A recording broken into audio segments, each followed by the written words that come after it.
$50, and we'll go down to $20. So we'll go from 130 down to 20.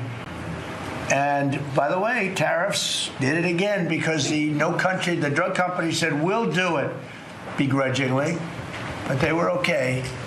But we'll do it, but no nation's going to approve it because even if you raise the price by, like on a pill, $10 to $20, you're doubling the price of their prescription drugs. I said, no, they'll do it. And when I got them on the phone, I said, if you don't do it, we're going to charge you very substantial tariffs, more money than that's going to cost you. And they said, we'll do it. And before, I don't know that any other president even tried to do it. We can't find it. But if they did try, they wouldn't have gotten through the companies. They wouldn't have gotten through the company, and then they wouldn't have gotten through the country. I spoke with Macron. He was the first one. He was not at that time wearing sunglasses. And he said, no, Donald, I will not do this. I will not. I won't even consider. You're asking me to double the price. I said, you have no choice. You have to do it because you guys have been ripping us off. In other words, the whole world, we've been subsidizing the whole world on drug costs. That's why they were $10 and we'd be at 130. As an example, there were many examples. I could give you examples even worse. He said, no, I will not do that. And I said, yes, you will. 100% you'll do it. He said, no, I won't do that, Donald. You're asking me to double the cost of our prescription. We will not do that. I said, look, you've been ripping us off now for decades. We're not going to do it anymore. You can do it under Biden and Obama and other people. You're not going to do it under us. We won't do it. I said, well, if you don't do it, I'm going to charge you a 25% tariff on all of your wine, champagne, and everything else you sell into the United States. He said, like I said, I will do it. And that was the end of the conversation, right? That was the end of the conversation. So now we have favored nations that everybody said would be impossible to get. And I then had the same conversation with 15 other countries. Every one of them agreed. After a short conference, they all said no. And then within a matter of seconds, they said, we would be very happy to do that. Thank you for asking in such a nice way. And it's a great achievement. I think it's going to be one of the best achievements we've had in this country in a long time. So we're going to be knocking drug prices down at levels never seen before. I want to thank the drug companies because once they agreed, they really did. They felt it was very unfair. One of them told me it's actually a relief to agree because this has been just a rough thing for me, to justify. Because they couldn't justify it. I said, how come in London I can buy something for $10 and in New York I have to pay $130? And they go, well, it's research and development. I said, yeah, but you have research and development from them. Made in the same factory, made in everything. This is where my friend, who's very successful, I told you, a seriously overweight person, he takes the fat pill or the fat shot. And he was in London and he said, costs $87 there, costs $1,300 in New York. What's going on? He called me up. And, I knew that, but he put it in a very blunt way. I've known him a long time. He's a crude individual, but smart as hell, made a lot of money. But he just thought it was sort of ridiculous. He happened to be in London, and he got the shot, Ozempic, I think, or one of them. And I told him it wasn't working. For him, it didn't work. And he brought up a good point. It didn't work. I told him, he knows who I'm talking about. He's going crazy. He begs me not to mention it. He's not talking about me, ladies and gentlemen. No, it's not our great vice president. No, but he begs me not to mention his name because he's become very famous without mentioning his name. And he is actually a very well-known business person. But he did make a point. But I knew the point very well. We were always paying far more than any other nation. We were subsidizing the world. Right now, there's no more of that. So we're going to be bringing the drug prices down at numbers never seen before. It's going to have a huge impact, positive impact on healthcare. So with that, we are going to ask a couple of people to say a few words. And we're not going to go through the whole table because the last time we had a press conference, it lasted for 3 hours. And some people said he closed his eyes. Look, it got pretty boring. In all fairness, I love these people. I love these people. But there's a lot of people. It was a little bit on the boring side. But I didn't sleep. I just closed them because I wanted to get the hell out of here. Some of them, I didn't sleep, by the way. I don't sleep much, let me tell you. But, you know, it's funny. Some of them got me in a blink. You know, when you go like... And they took me as at the closed segment of my cycle. And they said he's sleeping. And besides that, Marco, between these two guys, if I was sleeping, they'd be waking me up very fast. They'd be knocking me. Come on, you got to wake up, boss. But no, we've had great meetings. Look, we're the most transparent presidency by far, and I love going around the room. But we're going to pick a few people. I think I would like to ask Steve if he could just give us a brief description of how well we're doing in the Middle East, because we have peace in the Middle East now. There's a couple of little minor flames that we put out very easily. And very importantly, we got our last hostage back, which is incredible. Unfortunately, this was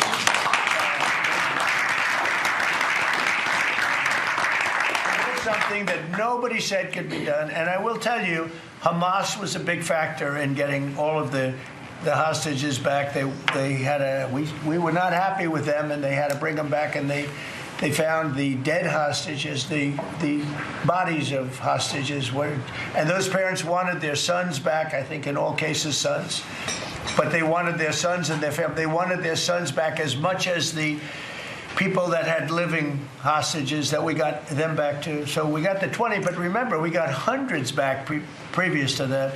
But I always said getting those last 20 back is going to be very tough. And we got them back, and we got all of the bodies back also, which to those parents was just as important as getting back the son that was living. Steve, could you give us a little description, please? Well, your policy of peace through strength, that's what delivered them home.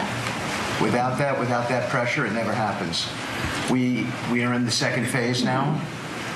We've stood up for the first time, Mr. President, on your behalf, a technocratic. 2026 here at the Bitcoin.com studios. To our Real America's Voice audience, we are going to cut away just briefly from the president's cabinet meeting, and we will get back to that in just a sec. But we want to talk with FBI Director Kash Patel, who is making time to join us here. Welcome to the show, Mr. Director. It's always great to be with you guys. Thanks for having me on. Well, thank you for making the time for us. We get right into it. Yesterday was a big day. There was a FBI warrant that was executed at the main election warehouse operations center in Fulton County, Georgia, relating to the 2020 election. What can you tell us, sir?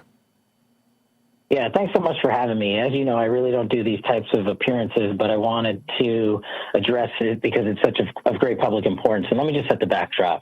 President Trump, under his leadership and under the Department of Justice and the Attorney General, have made it a priority to reduce crime and safeguard American citizenry. That's why this FBI, along with our partners, were able to produce a reduction in the murder rate by 20 percentage points from coast to coast. That is an all-time record for the modern era.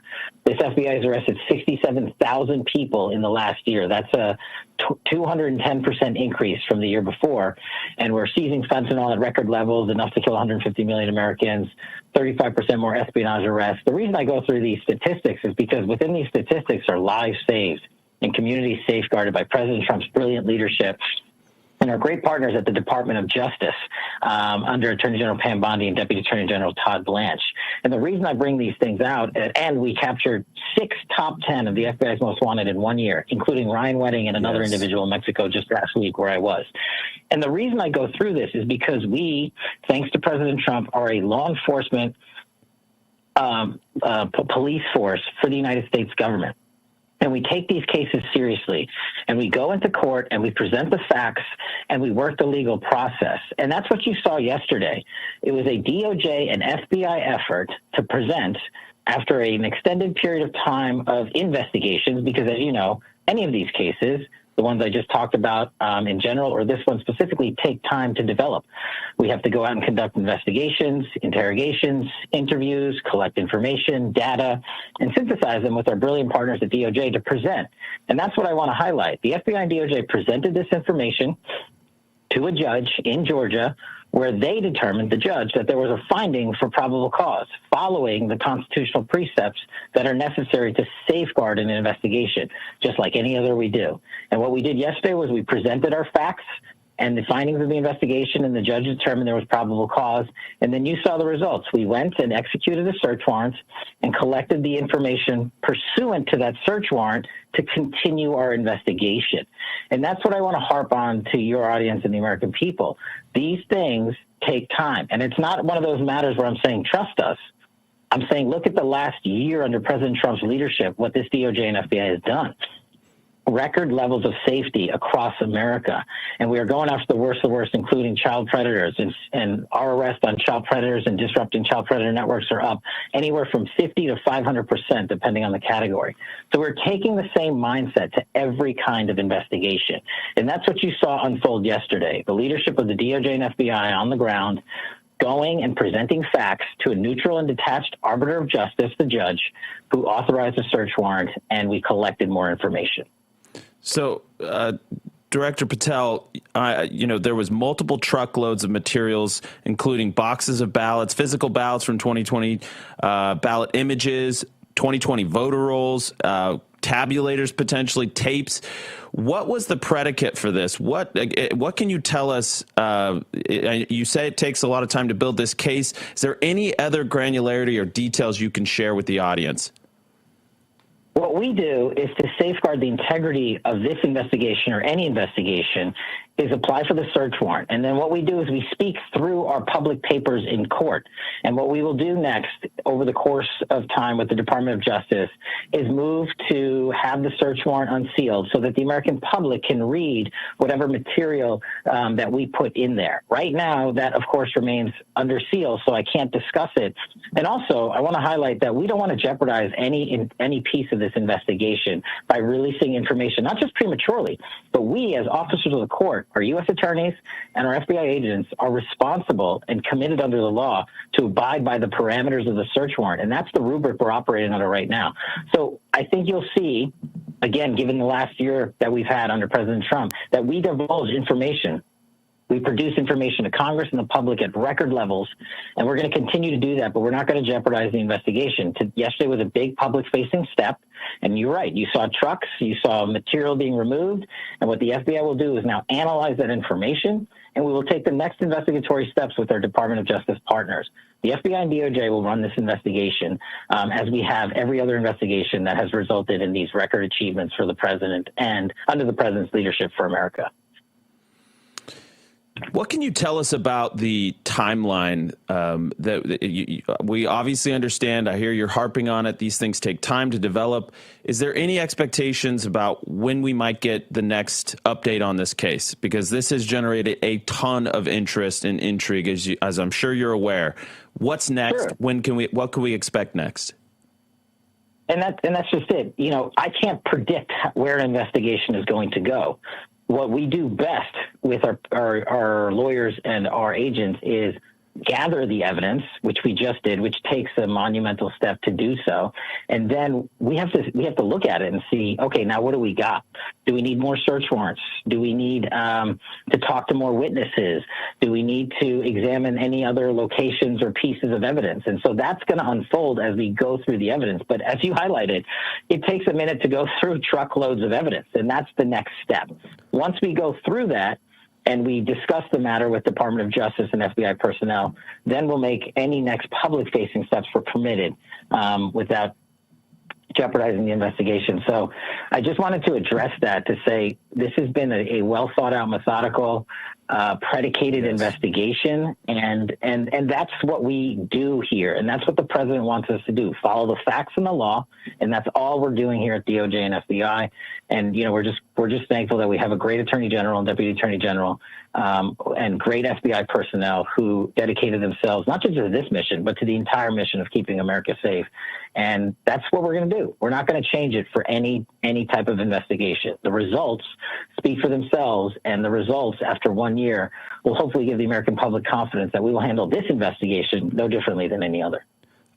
Director Patel, the Fulton County chairman has been complaining that he says the ballots are no longer safe and secure because the FBI has them, that they've lost. What do you have to say to that?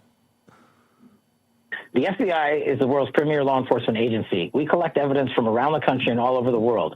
We have facilities that store evidence. We have facilities that maintain the chain of custody. And for anybody to hint that this FBI or this Department of Justice is mishandling evidence is just flat out political buffoonery. We will maintain the chain of custody. We will secure it like we always do, and we will make sure that we can use it to further any investigation. And most importantly, we will make sure that it is maintained under the rigors of the law so that we can use it in any future court proceedings that may rise out of any investigation.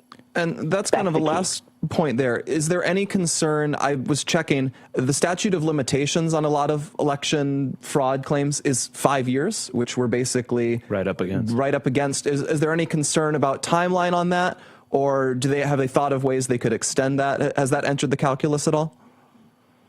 You know, the calculus in terms of the statute is always for our brilliant attorneys at DOJ, who we work in conjunction with, and we always abide by the statute of limitations and any constitutional parameters that we have. But we were able to effectuate this search warrant in a timely fashion, legally, and had a judge make a finding of probable cause. So we did just that, and that's where we are today. And look, especially for you and your audience who have been such great supporters of law enforcement, I wish I could tell you more. And hopefully the audience takes away the fact that after 1 year under President Trump, it's no longer trust us. It's look at what we've done, and we're going to continue to do the same thing here. Well, Director Patel, I know you got a dash, and we just thank you for your time, but you guys have accomplished a lot with that top 10 most wanted list. You're making massive progress there. Murders are down. Crime is down. So we appreciate you making the time. We will wait on bated breath for updates on this case, as I know you know, Director Patel, just how much this means to the base and President Trump supporters. Thank you again for your time. Thank you so much, and thank you and Erica and the entire Turning Point community. We really appreciate your support of law enforcement. Thank you. God bless you. We are going to throw back to the cabinet meeting that is ongoing right now on Real America's Voice. We'll be back in just a few. Next week, I think sometime, Scott and everybody, we're going to be announcing the head of the Fed, who that will be. And it'll be a person that will, I think, do a good job.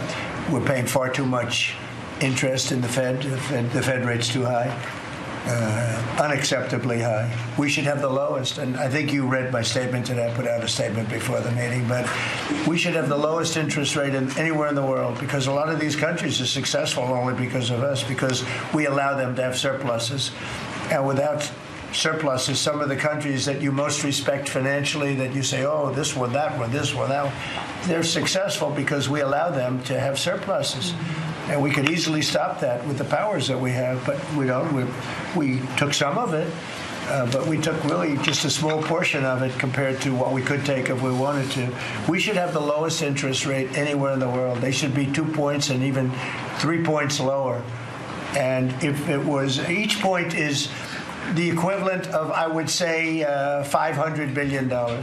So if you got 2 points low, you have $1 trillion in saving, and it's almost, if you call it just a paper expense. You can do it with a pencil. It's not cutting. It's not saying we have to get rid of jobs, or it's just like literally so easy to do. But we have a guy that doesn't want to do it because he's, I think he's politically biased. I really do. I believe he's politically biased because most smart people say it's not even a question. But despite that, we were able to bust through. It's like busting through a wall. We're able to bust through a wall, and we have the kind of numbers that Scott and Howard with the steel and other things talk about. What would you say, Howard, in terms of how we're doing, generally speaking? Great businessman, very successful guy. He's doing a really good job. What would you say? Well, no one, before you walked in the door, no one thought our economy could grow 2%. Fourth quarter, with the shutdown, 5.5%, and that means the first quarter you could see the United States of America, with its $30 trillion economy, grow in the 6% range, and no one thought that was possible. That's how you get jobs, that's how you get money down, that's how you fix the deficit. You are fixing everything with your policies. You have changed America and created the golden age. Thank you. And with the help of the Fed, because we really, we want help, not hindrance. Why would the Fed hinder? But with the help of the Fed, with the right choice, if we make the right choice, a lot of times you make a choice, you think it's good, and it turns out to be not good. But with the help of the Fed, we could hit numbers that have never been hit before. We could hit 8, 9, 10. There's no reason why not. And, I talk about, if you go back 20 years, 25 years, I'm old enough to remember, when we had good news, when you announced good news, the stock market went up. You announced anything good, the stock market went up. You announced bad, the stock market went up. And this is the way it should be. But now it's, over the last 15 or so years, if you announce good news, that means they're going to raise interest rates because they want to kill it. So you can never really be that successful because you announce all record numbers, great, because they're afraid of inflation. But growth doesn't have to have any impact on inflation. It can make inflation go down in many cases. So, and you've seen that with us. I mean, we're growing at a much faster rate than anybody thought was possible. We have very controllable inflation.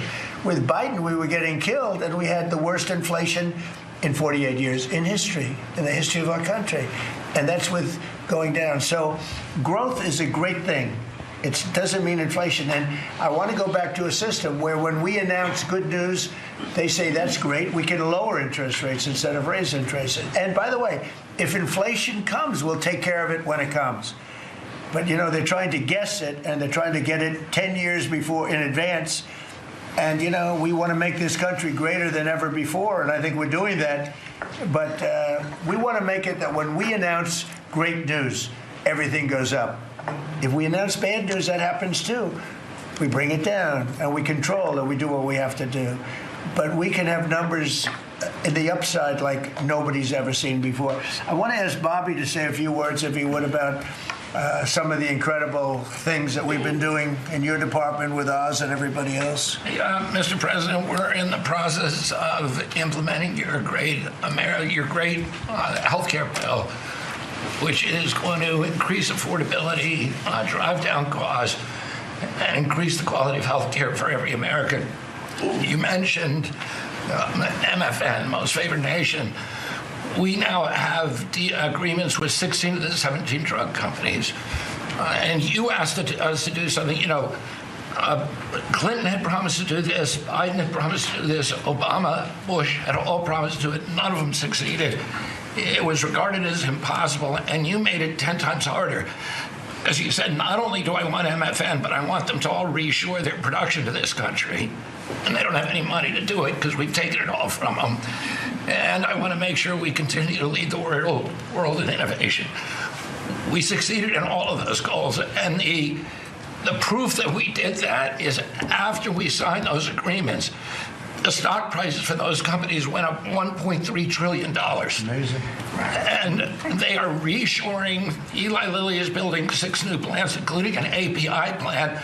So the next time that we have a pandemic in this country, we're not going to be stuck buying API from China, who cuts us off. We're going to be able to make it right here. Novo Nordisk is building 4 new plants, and we are going to be releasing Trump RX so that every American can get the lowest prices in the developed world. In some cases, they're going to be lower than the lowest prices in the developed world. And that's going to be happening sometime probably in the next 10 days. So we're doing rural health care. We sent out $10 billion last week. The states have that money. They're going to be giving it to rural hospitals sometimes in the next 2 weeks. And we're going to revolutionize rural health care in this country. You are raising the influx of federal dollars to rural health care by 30% over the next 5 years. So 30% every year, more dollars, federal dollars, are going to be flowing to them. It's going to allow them to rebuild their decaying infrastructure, to retain providers, and also to revolutionize the use of AI and other technologies which is going to dramatically lower the prices for rural Americans and raise the quality of their health care. Brooke and I released the dietary guidelines, which have been received incredible acclamation from both sides of the aisle. We are going to change the food culture in this country. Brooke gives away $405 million a day to buy food for Americans. And the WIC program, the Head Start program, SNAP, school lunches, the VA, and the military, they're now going to be getting real food for the first time. And Brooke came up with the ingenious idea of requiring every store in this country that accepts food stamps to double the amount of real food that they're selling. And this is going to drive changes in the market.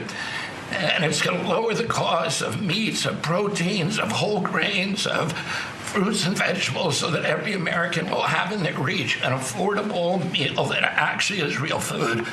70% of American kids now are, 70% of the diet of American kids is now ultra-processed foods. That's why we're spending $5 trillion in treating chronic disease in this country every year. We are attacking fraud. We have Oz finding hundreds of billions of dollars of Medicaid, Medicare fraud in states like Minnesota and California, and we are clawing back that money. We also accomplished something that every American has promised, which is prior authorization. Now we have 80% of the insurance industry that has agreed to eliminate prior authorization in almost all of their procedures. So that this is going to dramatically change the experience of every American with the healthcare system. When you go to your doctor at your point of care, before you leave that office, you will know whether the insurance company is going to pay for the procedure or not. And that is going to, as I said, change the experience. We're also doing price transparency, which you asked during your first term. It never got implemented because the Biden administration never enforced it.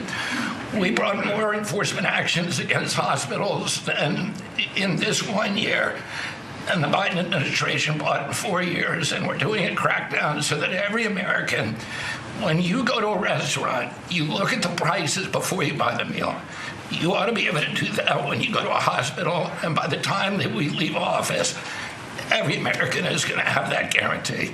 We're doing a lot of other stuff, but we were told to keep it short. So.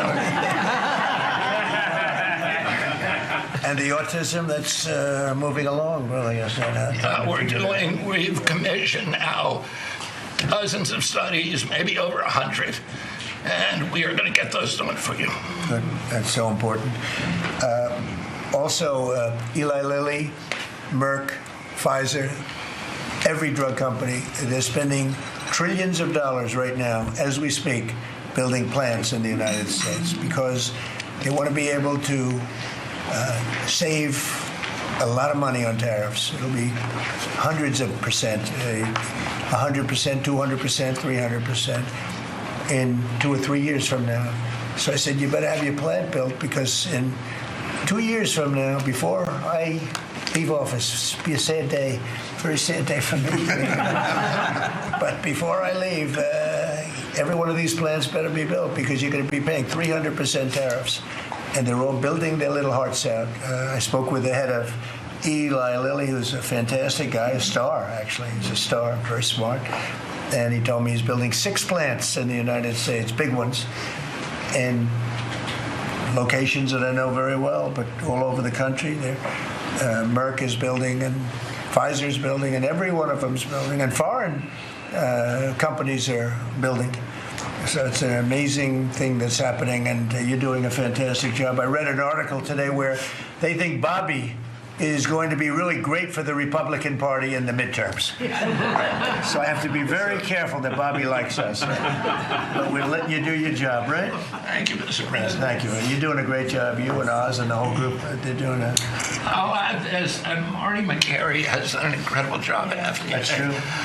Last month, we approved more gene and cell therapies than any time in history. And we're making this a safe and productive and encouraging ecosystem for biotech so that China does not steal that industry from us. Fantastic. I'm going to ask Scott Turner to speak really quickly about housing because, in my opinion, I have very strong opinions on housing. That's what I did for a long time. I did good with it. But, we got to get interest rates down even lower. They are now pretty low, but we got to get them lower. And I'm a big factor. To me, the biggest factor is interest rates for housing. Yes, only in that, you have a lot of people that have become wealthy in the last year because their house value has gone up. And, when you get the housing, when you make it too easy and too cheap to buy houses, those values come down. I don't want those values to come down. We have millions of people that own houses, and for the first time in their life, they're wealthy because their house is worth $500,000 or $600,000 or more or less, but more money than it's ever been worth before. I don't want to do anything to knock that down, and so I want to be very careful with this. You make housing, I can turn on housing immediately, but you make it too easy and you're going to knock the value down of people that own houses. I want to, for those people, those millions of people that own houses, we're going to drive those values up. But we're also going to try making it easier for people to buy. The best thing that can happen for both groups of people is lower interest rates, and those interest rates are coming down. And with a proper, intelligent person at the Fed, that person will be able to work with us to get interest rates down. That covers all of the sins. It covers everything.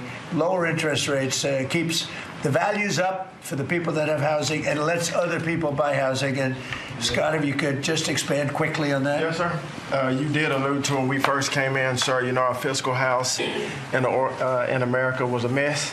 But because of your economic policies, the economy is thriving. And I do have some good news to share. As you said, good news. I hope this will make the interest rates continue to go down. But because of your policies, sir, home sales in December, they rose sharply to their strongest pace in 3 years. A lot of people, when we first came in, and particularly young people, were concerned and asking the question whether they would ever be able to afford to buy a house in America, which is the American dream. The 30-year fixed mortgage rate dipped to a multi-year lows, driving monthly payments down for the 2 years at the lowest levels. So more people can get a mortgage now. More families can be able to afford to get a home and achieve the American dream. At HUD last year, we helped and supported over 1 million people through FHA and Ginnie Mae to be able to buy a home. 500,000 of those were first-time home buyers, and hundreds of thousands of our veterans we supported. And so that's good news that millions of people in our country are now beginning to buy homes. We also, sir, saw that you are, and we're working with you, making bold action to ban institutional investors from buying single-family homes. Those homes are for the American people. So, sir, thank you for your leadership on that. Also working with Director Pulte over at FHFA to buy $200 billion worth of mortgage-backed securities, driving down even more the cost to get a home. And so we're grateful for those actions. Also, the One Big Beautiful Bill has been tremendous, making the low-income tax credit increase, working with Secretary Bessent at Treasury to produce more projects and more homes in America. And the One Big Beautiful Bill also made our beloved opportunity zones permanent. And the media doesn't talk about opportunity zones very much, but I'll do it today because I know that they have been transformative in our country. Over 1 million people lifted out of poverty, sir, in opportunity zones, 300,000 new units of housing in opportunity zones, and a 3.4 increase in the value of houses.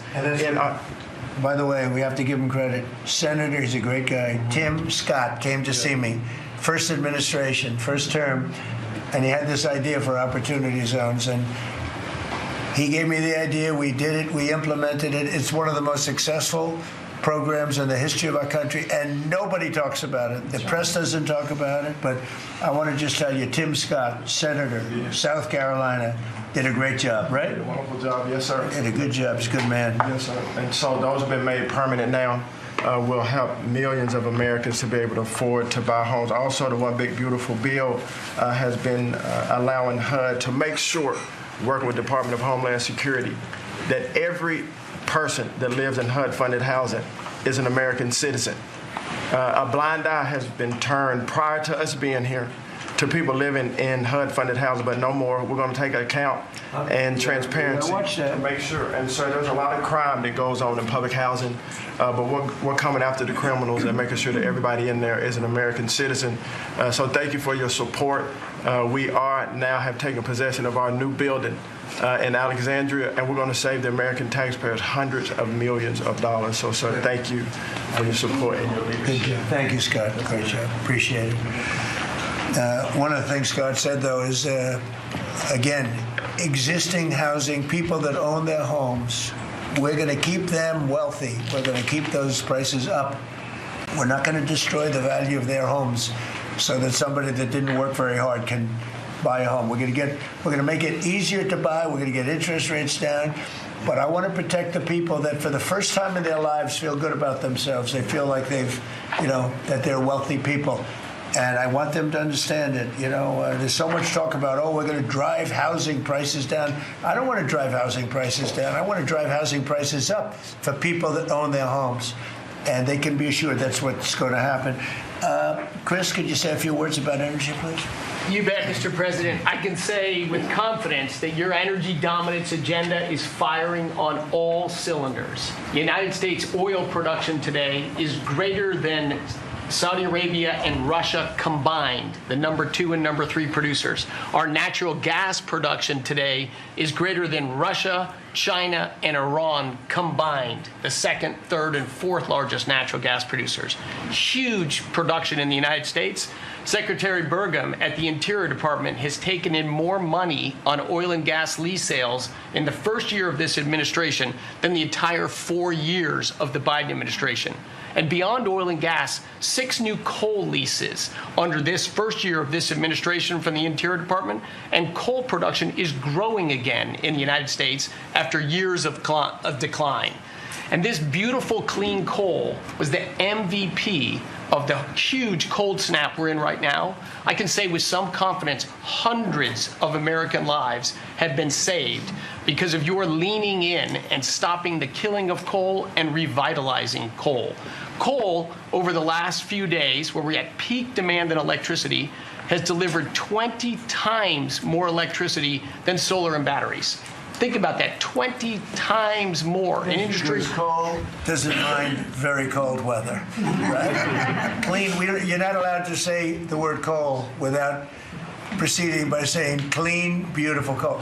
Clean, beautiful coal. It's not affected by bad weather. Rain, snow, sleet, freezing cold.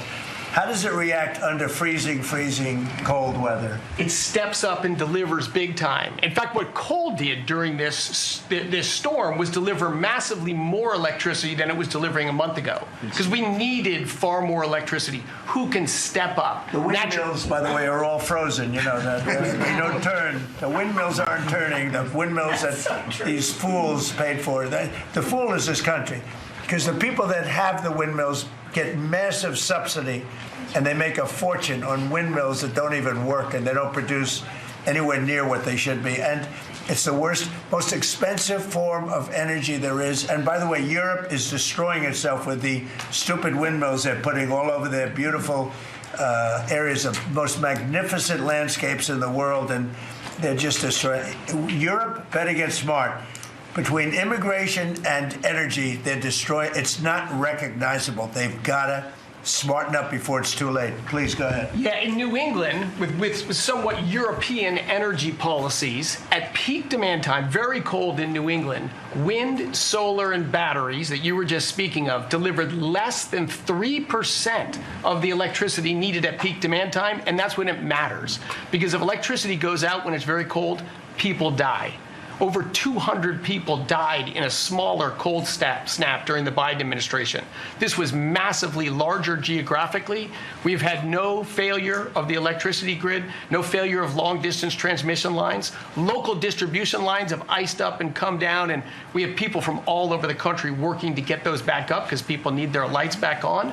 But your energy policies delivered just a dramatically different outcome for the American people. If we'd continued the Biden-era policies for one more year, continued to shut down coal plants, continued these crazy climate restrictions that wouldn't even let power plants run at maximum demand time, we hadn't liberated all the backup generators that are sitting there. We gave up an emergency approval, So a lot run of everything. plants that we're going to close, coal plants that were modern and good and threw off very little problem, and that were really powerful. By the way, China does most of everything they're doing with coal Not that we want to copy anybody, but they make the windmills, but they don't have a lot of wind farms. Somebody ought to look at that. How many wind farms do they have? Very, very few. They make them, they sell them, they make a fortune, but they don't use them. So the coal, I understand they're using it also as a great backup. So you build a plant, but they have it as a backup in case of tragedy, in case of really bad weather, et cetera, et cetera.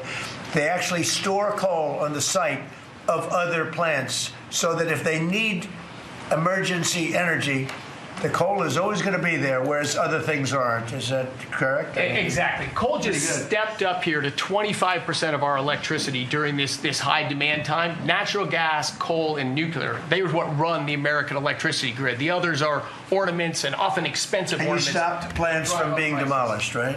17 gigawatts of coal generation plants were slated to close last year that were stopped from being closure by this administration. And if they were closed, we would be really tight on energy. We would have had significant blackouts at these peak cold times, and extrapolating from the last storm during the Biden administration, I think at least hundreds of deaths. Because in the South, a lot of heating is done with electricity generation. If those grids go down, people die. So these, and when you're going back to the Working Families Tax Cut Act, or the One Big Beautiful Bill, that got rid of $500 billion of subsidies, energy subsidies, that do nothing but make energy more expensive and less reliable. And under this administration, we've spent massively less on energy, and we've delivered massively more on energy. And when you have more energy of lower prices. It's a fantastic job. You and Doug. Doug said, you got to get this guy, Doug. You got to get this guy, Chris, Wright, and get him as soon as you can. I said, but I want you to run energy. He said, well, I'm good at it, but he's better, right? Didn't you tell me that? So I gave him the land, I gave you the energy, right? And it's a great combination. I mean, they literally have, I said, maybe we'll merge it in some way. They said, we don't have to. We get along. They work together, right, with the land. He's got the land and the energy. He's got the knowledge to take it out. It's been a good combination. This administration, the whole administration, and your leadership has been very focused on energy, because we can push down energy prices, we can lower costs on Americans, and we can raise wages by bringing jobs and opportunities here. It is a transformation of American energy. Thanks for your leadership. He's one of the most respected people in the energy world, and Doug told me about Chris Wright. They said, if you could get him, what he gave up to do this job, you're making a little less money, but that's all right. You don't care. What you're doing is fantastic. But he said he's the best in the world. Other people have told me that. The heads of the biggest companies have told me that. And it's really panning out to be so. We appreciate it very much. It's great. One of the things we're doing with energy, I think that's so important. We have an old grid, been around a long time, and not really, can't be much expanded. It can be fixed up a little bit, but can't be much expanded. And we have some plants that are so big that the grid would never be able to hold it. We're allowing them to build a electric producing plant, mostly electric, but they can use nuclear to do it, they can use oil and gas, they can use coal, they can use whatever they want. I think many are choosing oil and gas because it's there, it's tried, it's true, it's plentiful, it's inexpensive. Some are going nuclear, some are going both. Many are going all three. But the plants, you read, well, how do we ever fire those plants? Because to do this, we need 2 times the electricity we produce in 1 year for the entire country, which is almost hard to believe. These buildings are so big. They're going up now. So I did something that nobody thought was possible also. When they build their building, they build their own electric generating plants. And we are seeing some of the most incredible designs you've ever seen. So we don't need the grid. I read an article in the Wall Street Journal saying, oh, we're falling behind China. We're not actually. We're leading everybody because I'm letting them build. The government would never be able to do that. Now, China's a different kind. They build, they do things that you got to hand it to them.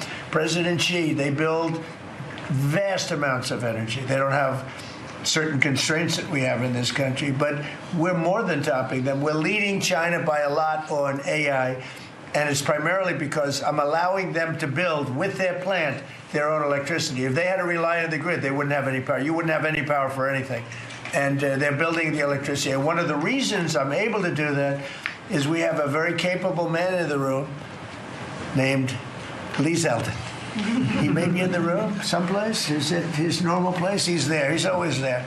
Most reliable, solid guy. And he's done an amazing job. Could you just explain that? And also, because of the fact he's so good, California has a problem. The hardest permit to get when they lost 25,000 or so houses, which shouldn't have been lost, they should have allowed the water to come down from the Pacific Northwest, which was very plentiful. But they didn't do that. They lost 25,000 houses. Lee and his team gave them the most complicated permit within 20 days. Every single house that burned down got the federal approval. Unfortunately, it's well over a year, and the state and the city, that's Gavin Newsom, and the city, the mayor, who's grossly incompetent, by the way, they have been unable to give permits. There are like 3 houses being built out of thousands and thousands. They have no permits. So I read about a week ago that it's possible, because of what's happened, whether you declare national emergency or something, these people are they're dying to build their house. They want to do something, that I could put somebody in charge from the federal government. Congratulations, Lee. And I'm putting Lee Zeldin in charge of getting them their permits, city, federal. You have the federal, you need the city and state. And I hear you have great powers over them if we want, and we're going to give you that power. We've already given you that power. So Lee Zeldin is going to work with the thousands of people that are dying to build their house. And I also recommend one other thing. Give them the house plus a 10% bonus. In other words, you get a bonus, you can build your house 10% larger. They've suffered so greatly. They've waited so long, and they should be given a bonus. So I think, and I've heard this has been done before, they get a 10% bonus. They can build a house that's a little bit larger than what they had before. And I'd like to have you take it over. Mr. President, your great Secretary of State was looking for another job. So. I was thinking about him, but he's pretty well booked. I watched him yesterday. He did a great job yesterday, but he's a little booked up. Let's go, Lee. Talk. No more ideas like that, Lee. When President Trump came into office, he immediately signed an executive order giving EPA 30 days to complete our Phase 1 hazardous material removal so that the Army Corps can come in and complete their Phase 2 debris removal. So at first, the response was that was going to be impossible. Good luck trying to get it done maybe by the summer. But we figured it out. Because operating at Trump speed, the president was just sworn in, we had to get it done, and we got it done in less than 30 days. The Army Corps then came in and completed the debris removal. So the federal government, while the governor has tried to accuse this president of not focusing with a laser on putting all of the weight of the federal government into getting this done, it happened from the moment he was sworn into office. SBA came in.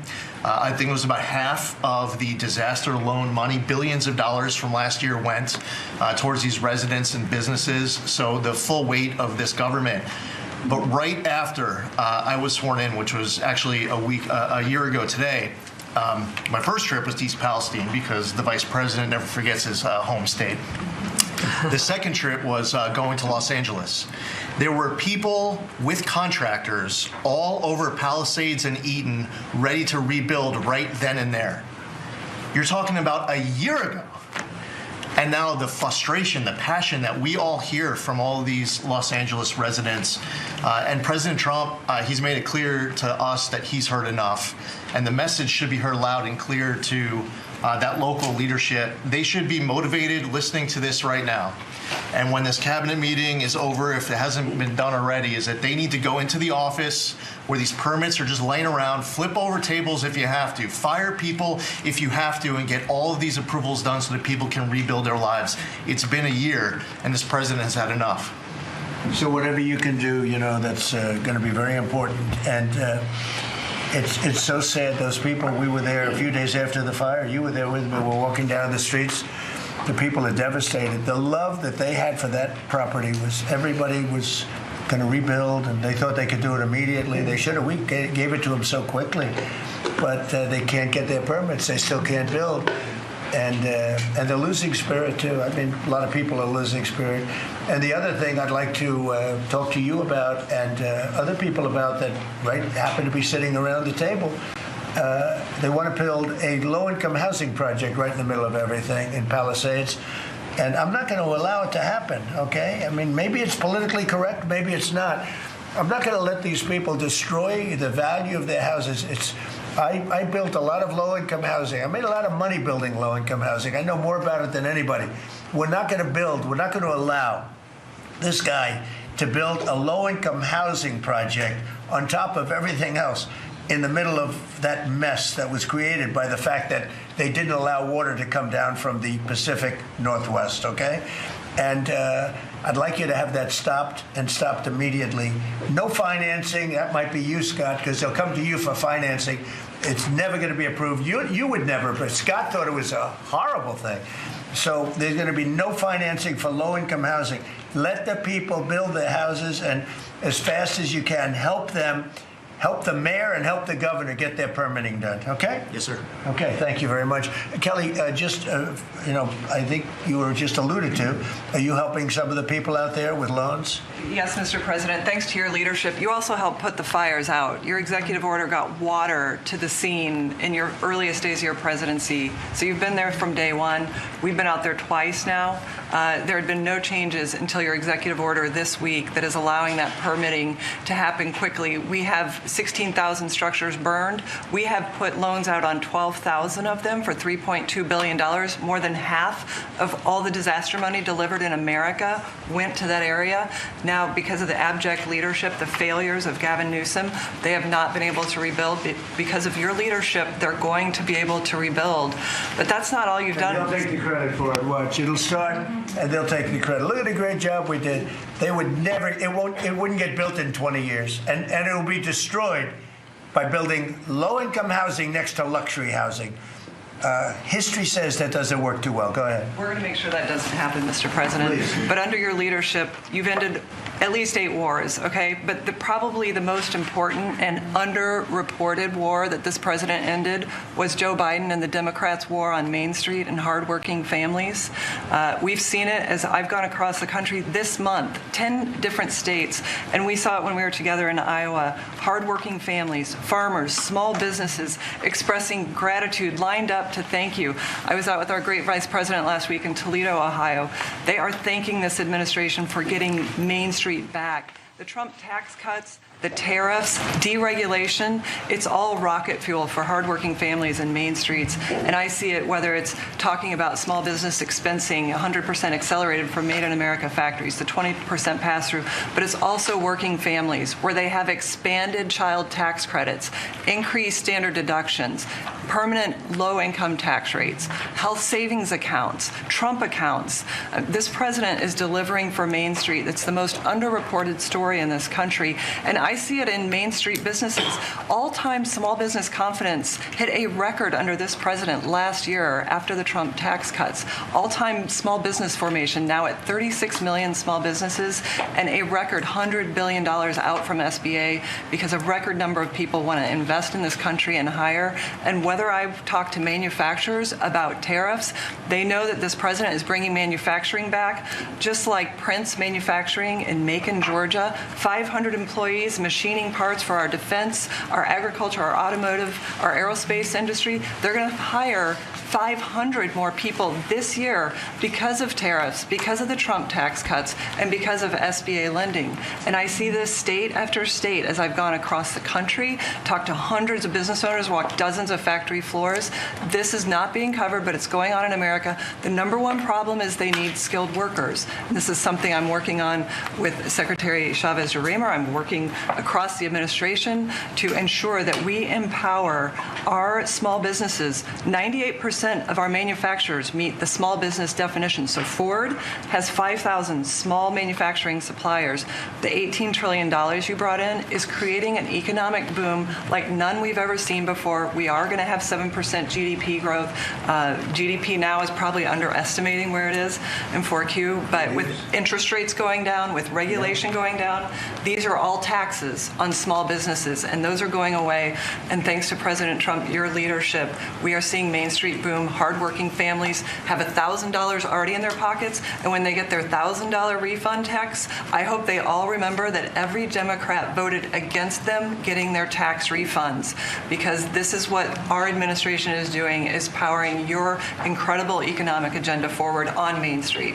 Thank you very much. Great job. I do want to say that on my left, I have a man who's doing a fantastic job, and on my right also. But But we're spending a tremendous amount of time and effort on building our military. We largely rebuilt the military during my first term, fortunately, and we're greatly enhancing it now. We're going to be doing something new. We're bringing back the battleship, and I thought, like you remember the battleships from the great Iowa and Alabama, Missouri, those unbelievable scenes that you see, Victory at Sea.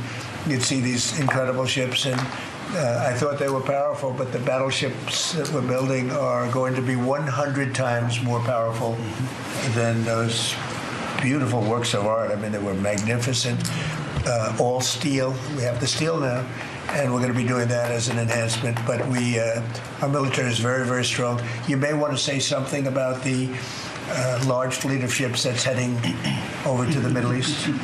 Well, Mr. President, you had to, like so many other cabinet members have referenced, rebuild the perception of America. And at the Department of War, that meant reestablishing deterrence.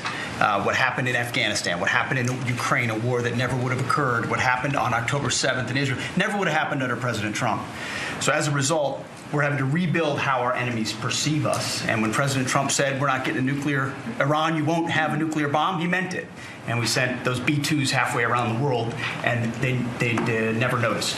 When he said, we're not going to tolerate trafficking drugs anymore in our hemisphere, we treat them like the Al-Qaeda of the Western Hemisphere, he meant it, and we're executing that. When you said, Mr. President, we're securing the border, the military was proud to do their part alongside Homeland Security to do that. Same thing with Iran right now, ensuring that they have all the options to make a deal. They should not pursue nuclear capabilities. We will be prepared to deliver whatever this president expects of the War Department, just like we did this month.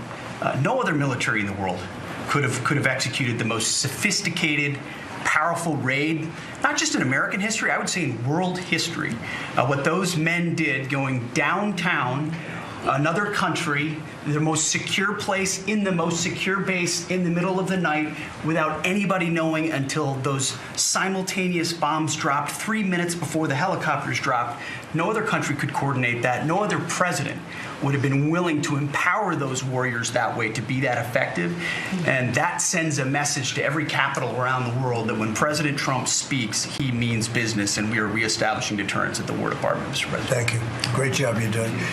Just to finish up on that, the Somalian pirates over the years have stolen many ships. They would get large amounts of money for the ship. You know, you have $1 billion ship, and the insurance companies didn't want to fight because, you know, some of those ships are very flammable. They're carrying millions of barrels of oil.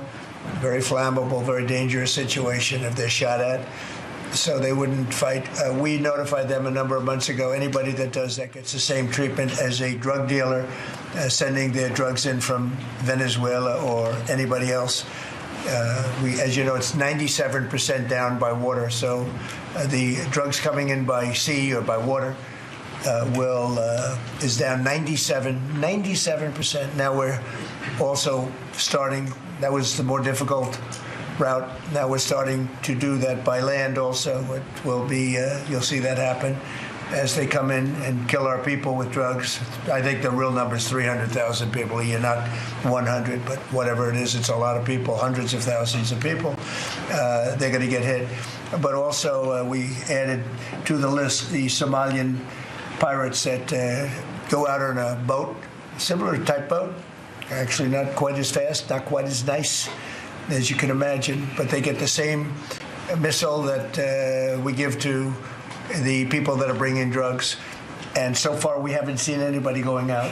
So the traffic is not being interfered with by people pirating our ships. Not our ships, ships all over the world. I said, make it for any country. We're doing the rest of the world a favor.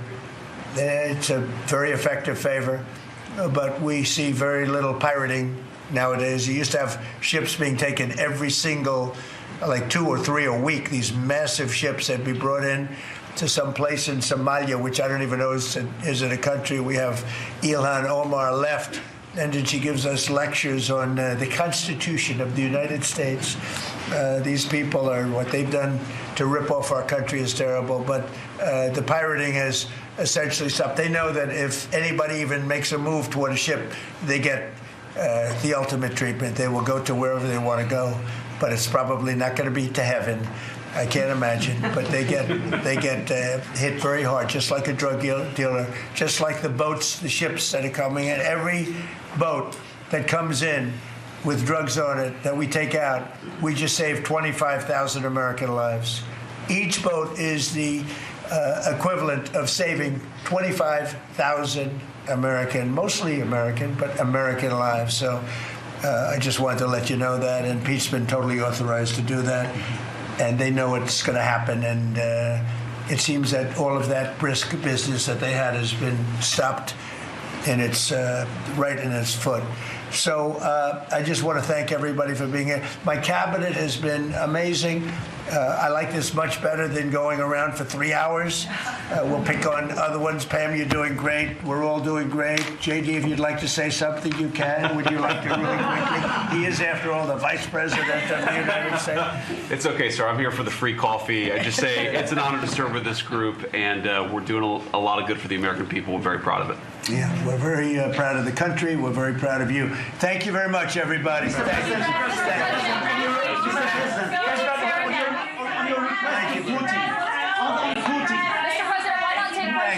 Come on, he's got questions. He's taking questions. Mr. President. Thank you. Thank you very much. Thank you. Let's go. Start moving. Thank you, press. Keep moving. Thank you. Go, guys. Guys.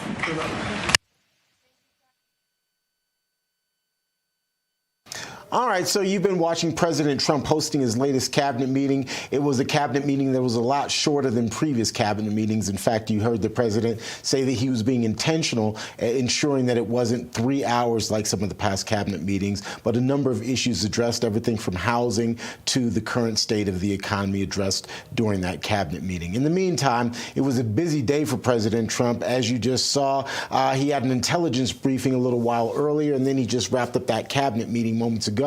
And then later this evening, the president and first lady are scheduled to screen the new film Melania, which of course focuses on the first lady.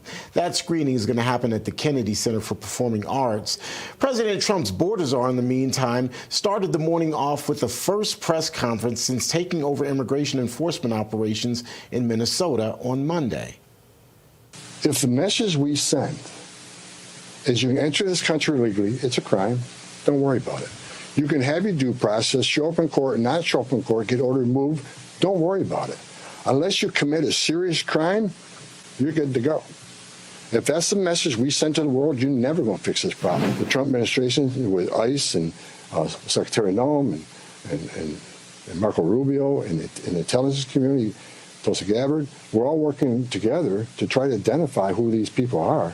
And we've already found many of them. But it's hard work to do. But there are national security threats walking this nation because of the last administration. As the border czar is playing the hand he's been dealt in Minneapolis, Senate Democrats are putting their cards on the table as well and threatening to shut the government down over funding for the Department of Homeland Security and, by extension, ICE. Senate Minority Leader Chuck Schumer and President Trump are reportedly close to a deal that would see Democrats pass the funding bills in order to keep the government open. But in return, they want new restrictions on ICE agents and President Trump's surge in immigration enforcement. A test vote on the issue is scheduled for this morning. Among the measures the left is calling for is forcing immigration agents to remove their masks and identify themselves when making arrests. They would also have to get warrants for those arrests. Democrats appear prepared to block government funding and shut down the government over those issues. The FBI is apparently working to confirm claims from President Trump and others that the 2020 election was fraudulent and stolen. Wednesday, the feds raided Georgia's Fulton County election hub and operations center under warrants seeking, quote, a number of records related to the 2020 elections. The agents reportedly were looking to seize computers and ballots they believe were held at the facility as part of an investigation into possible election interference. The Trump administration is also asking a federal judge to order Fulton County's court clerk to hand over physical ballots, stubs, and absentee ballot envelopes from the 2020 general election.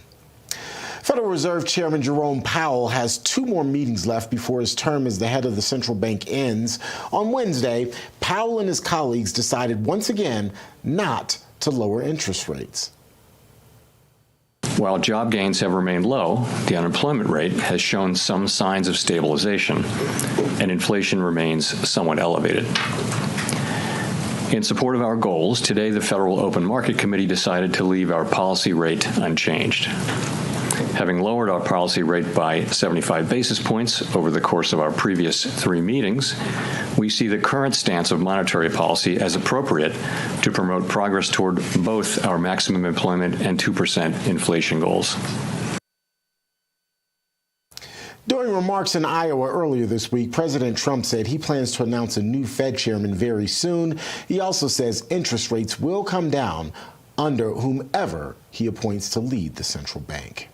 Well, that's going to do it for our headlines. As always, we appreciate having you along for the ride. Now, let's get you back to your regularly scheduled programming.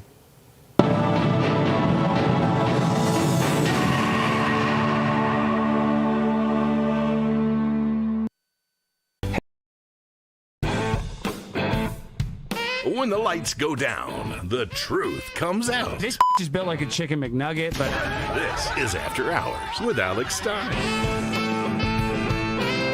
No filter. You're a globalist. You don't care about America. No apologies. You're a pro-abortion when you should have been aborted. The undisputed king of trolling. I was recently sexually assaulted within the metaverse. I want to vaccinate your mom. They tried to cancel us. Deplatforming works. She wants to kill babies, but she's still beautiful. Look at that booty on AOC. That's my favorite big booty Latina. Politics, culture, hypocrisy. They want them to have their penises cut off. Uncensored and uncontrolled. Cut your penis off, Max. That's what I'm saying. They admit they want to cut people's penises off. Late night just got dangerous. After Hours with Alex Stein. Coming soon to Real America's Voice.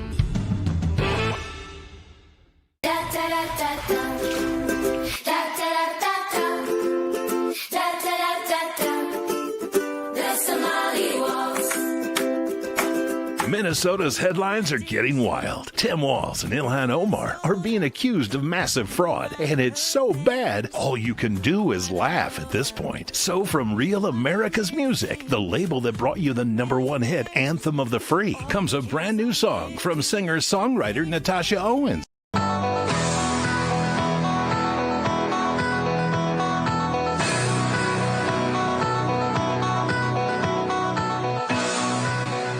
Hello, I can hear you. All right, welcome to the Charlie Kirk Show. Hour 2 is underway. We are joined in studio by the voice you just heard, Pastor Andrew Cedra. You are lead pastor of Echo Church in Sydney, Australia. Yeah. The socialist, gay, Islamic state from the other side of the world. So that's my first question. Is Australia fake and gay? It is very gay, very liberal, very nice. We have very good coffee down there. Beautiful weather, beautiful beaches. Yeah, really, honestly, beautiful people, and a beautiful culture. And you've got the Australian Open happening right now. And that's the saddest thing about it, though, is if you take Australia, you could say this big country is basically perfect. It's not overpopulated. It has endless natural resources. Everyone can live like a happily king. ever after. But then they thought, how could we mess this up? Why don't we? Well, we're going to talk about that here. Why don't we import problems? Well, listen, we've got whatever problems Australia has, maybe not proportionally per capita, but we have just as many and millions more. So I want to start with a provocative question here, though, because you are a pastor, and we will get to Australia in just a second. But the left is turning Alex Preddy and Renee Good, you're aware of these stories, into martyrs. Yeah. I believe Charlie is a martyr. He's a Christian martyr. He's a freedom of speech martyr, an American martyr. What is the difference between, let's say, an activist that does something stupid, gets themselves into a situation, maybe the cops, maybe it wasn't the best shot. I'm willing to concede that ground. But they obviously were provoking and they were obstructing law enforcement. What's the difference between a martyr and a jihadist? The reality is a jihadist dies for the sake of his political agenda. And Charlie Kirk died for faith, family, freedom. It was very clear boundaries and reality. He didn't die trying to stop a police. He didn't die trying to shoot a police. He didn't try to obstruct law, force, and order. He died for faith. He was literally proclaiming his faith a few minutes before about the resurrection of Jesus Christ. He died for freedom. You could clearly see the shirt.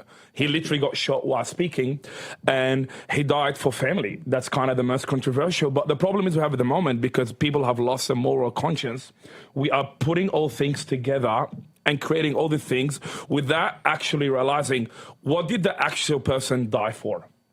We need to actually understand. And they died for believing the world is this big, happy, safe space where there's no nations, there's no boundaries, there's no borders, which if you're a Christian, you can't really believe that. We do believe in boundaries and nations. So we really have to look at the cause and the because of the martyrdom in order to understand, and more than anything, what was happening the moment they got murdered. Charlie Kirk was literally speaking in a microphone, trying to debate his ideas. Those people are doing crazy things, creating complexity in an already volatile space. So we do need to teach people to gain their moral conscience, because you saw even with George Floyd. Like, George Floyd was a criminal committing a crime. He died in the process of committing a crime. How do you put Charlie and George Floyd, or the people that were like Black Lives Matter, but it was very controversial for them to speak about Charlie Kirk's death? It makes you wonder, it's like people need to really recalibrate the moral conscience and definitions in order to realize what is a martyr and what is a jihadist.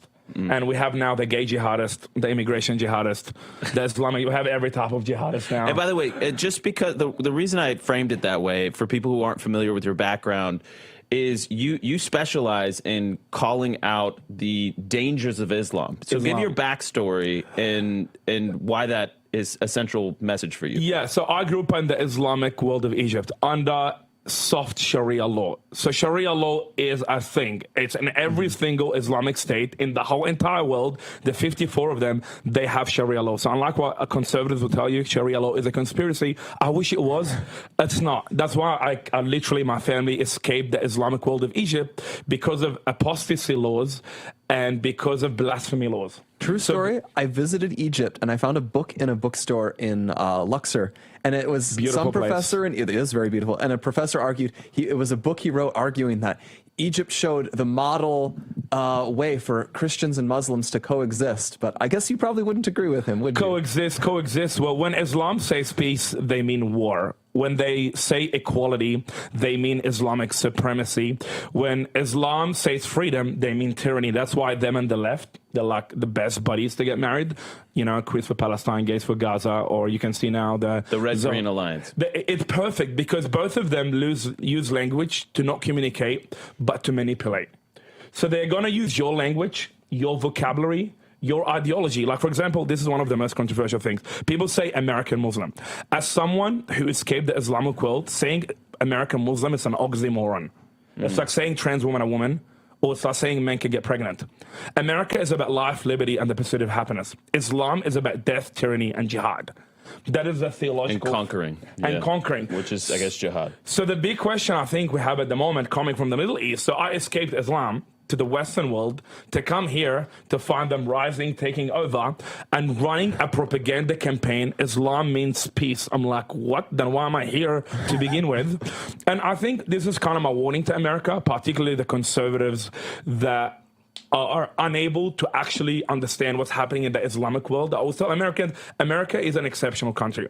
But make sure American exceptionalism doesn't become American narcissism, where you look at Israel or the Middle East or all the Islamic world through the lens of Christendom. You have to look at Islam through the lens of Islam, not project your American lovey-dovey like George Bush did, we're going to free Iraq. I'm like, dude, Muslims don't want freedom in Iraq. The problem you have, you want their freedom, they don't want them. So even if you remove whatever Islamic secular dictator, they're going to vote for a worse dictator. Yeah. Well, this is this idea of tabula rasa, right? Where all of humanity are blank slates, their culture that they were steeped in as a kid no longer matters. We can make them, lovers of democracy. We can spread democracy. And the lesson of the 21st century is that is a giant, huge propaganda lie. You're being gaslit to think that people, their cultures and their religions do not matter, that they can be assimilated into a Western frame of reference and a frame of mind. No. And this is actually, I would say, I'm still working this out, but, Charlie, I think, had it completely worked out. The West is Christendom. Yep. The West is Christendom. So when you look at who you want to come into your country, if you are a Western nation, even if you are not a believer, even if you hate Christianity, you are blessed by the culture of Christianity, by our laws, by the customs, by the turns of phrases, by our language, by everything about this culture that you love is undergirded by a Christian heritage. And so please. Freedom is fundamentally a Christian concept. It's not a gay concept. It's not a liberal concept. It's not an American concept. It's fundamentally a Christian concept. The Bible said, and you'll know the truth, and the truth will set you free. There is no coincidence why America and the Western world are the only nations without dictators. The Buddhist world is not free. The Islamic world is not free. The pagan world is not free. The communist, godless, government-worshipping world is not free. America, you have to understand what makes you is Christendom. So the problem we have at the moment, we are importing people from the Islamic world that believe in Quran, Sharia law, and no matter how moderate of a Muslim you are, you still don't believe in freedom. So Egypt is a very moderate Muslim country. Like, you don't just get killed on the street. But we have apostasy laws, which are designed if a Muslim becomes a Christian, they go to jail for 5 to 8 years. That's also in Qatar. That's also in Saudi Arabia. Saudi Arabia will actually But kill. a Christian can become a Muslim easily. Exactly, because all about Islamic supremacy. When Islam say freedom, they mean tyranny. When they say equality, they love to use that word here. Ilhan Omar and the Somalian crowd, 99.999% Muslim, they mean Islamic supremacy. So no matter where you go in the whole entire world, freedom is fundamentally a Christian concept. It's Charlie Kirk nailed it. Islam will be the sword that he literally pursued that one day from before his slits assassination. the throat of the West. And I do think America needs to recalibrate that so you don't lose land of the free and home of the brave. It's so bizarre because you look at the Middle East and Islam is declining in some of those countries, and then the fundamentalism is rising in the West, and it just straight up feels like they've exported a lot of fundamentalists. And you'll hear the worst preachers in London, not in Riyadh necessarily. We have a break here, but we'll continue through the breaks, and we will keep on this. Yep. We'll be right back.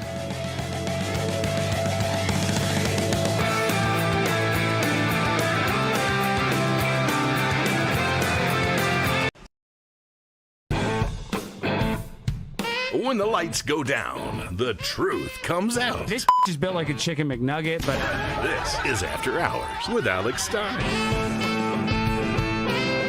No filter. you're a globalist. You don't care about America. No apologies. You're a pro-abortion when you should have been aborted. The undisputed king of trolling. I was recently sexually assaulted within the metaverse. I want to vaccinate your mom. They tried to cancel us. Deplatforming works. She wants to kill babies, but she's still beautiful. Look at that booty on AOC. That's my favorite big booty Latina. Politics, culture, hypocrisy. They want them to have their penises cut off. Uncensored and uncontrolled. Cut your penis off, Max. That's what I'm saying. They admit they want to cut people's penises off. Late night just got dangerous.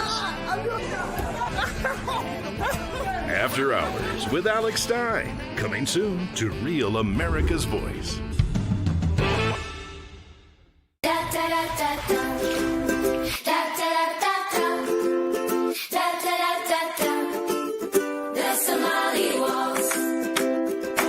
Minnesota's headlines are getting wild. Tim Walz and Ilhan Omar are being accused of massive fraud, and it's so bad, all you can do is laugh at this point. So from Real America's Music, the label that brought you the #1 hit, Anthem of the Free, comes a brand new song from singer-songwriter Natasha Owens, The Somali Waltz. Let's make the music industry mad and run this to #1. Scan the QR code or search The Somali Waltz on iTunes and buy it right now. The Somali Waltz, available everywhere.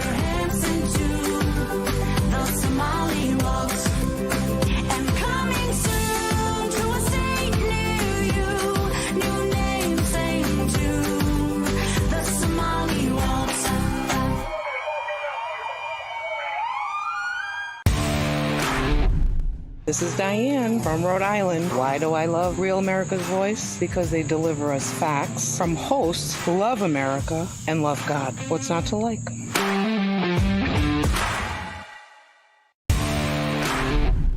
It's Casey from Texas. I watch Real America's Voice because I need to learn, and I know I can get the truth through Rav. God bless everyone, and always love the children. Amen.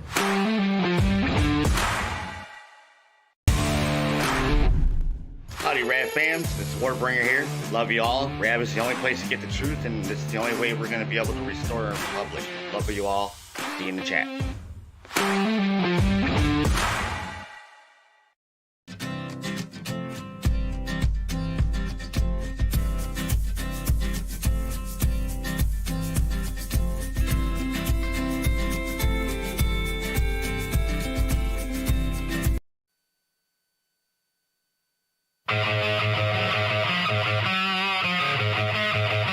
So this concept that, like I said, God numbers our days. God knew, and I believe God was speaking to Charlie, and Charlie was focusing on the rise of Islam. And you mentioned that haunting tweet where he says, Islam is... That was the day before the assassination. Yeah, it was a prophetic picture of what is yet to happen. Crazy. Secondly, he was talking about this fork in the road. Mangionism and Mamdaniism versus MAGA, right? And so please expound on that, because you see this in Australia as well. It's happening. The socialist, liberal, godless left could not really shift and change the culture as they wish. So they had to import the votes from the end of the world. They found a perfect alliance between Islam and socialism, between violent Islam and godless leftism. And that unholy alliance is a friend. The enemy of my enemy is my friend. We can clearly see it. Zohran Bibtani is a Muslim who is queers for Palestine, who's gays for Gaza, where if you take those gays together, they will not be alive for very, very long.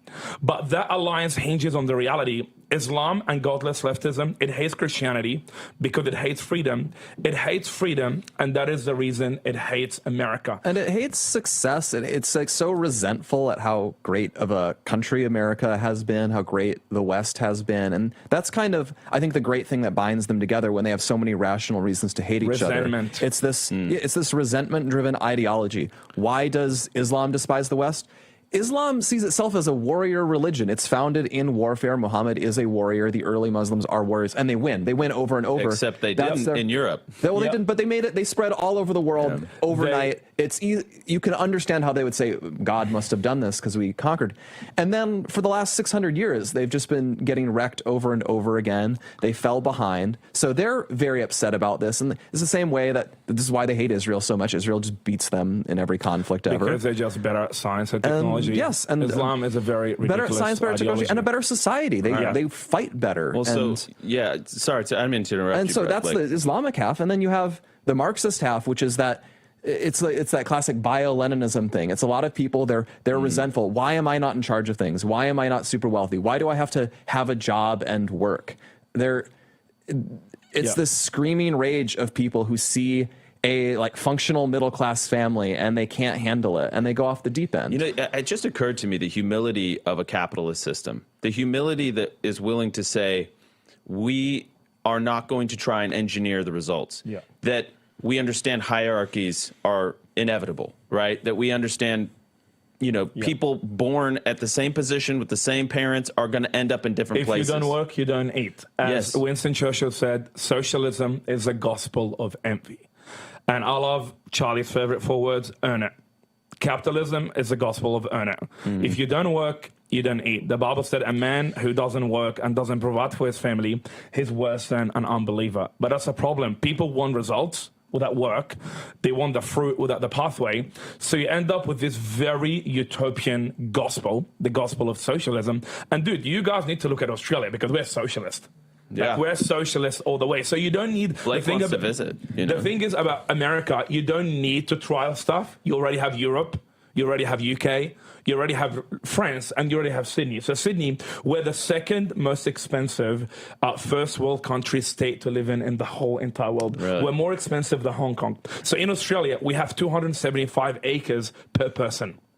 So it's a lot of land. As you said, we are very resourceful. We have uranium, we have cobalt, we have minerals. We have everything in the whole entire world that we literally have now. A socialist government is literally sucking up the economy dry. The average house is 13.5 the average wage.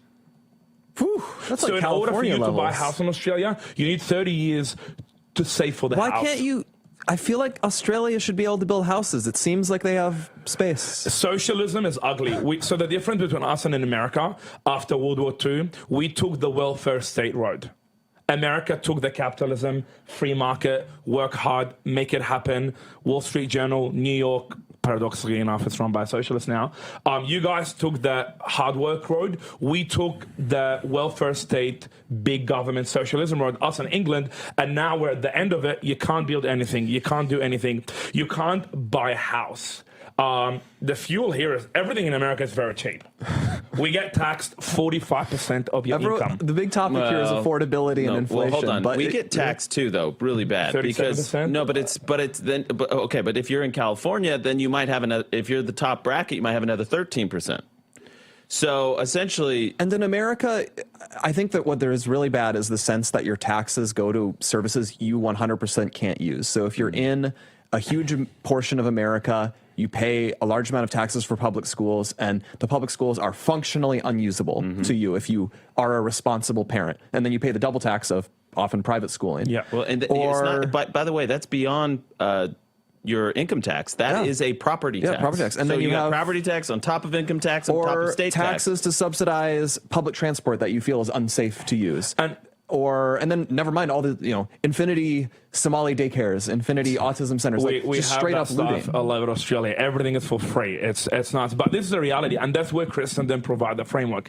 If God asks people for 10% of their income, how dare the government ask for 30 to 50%? This is why the more America drives away from Christendom, the more taxation you will have. Godlessness produces atheism. Atheism produces Darwinism. Darwinism in politics becomes socialism.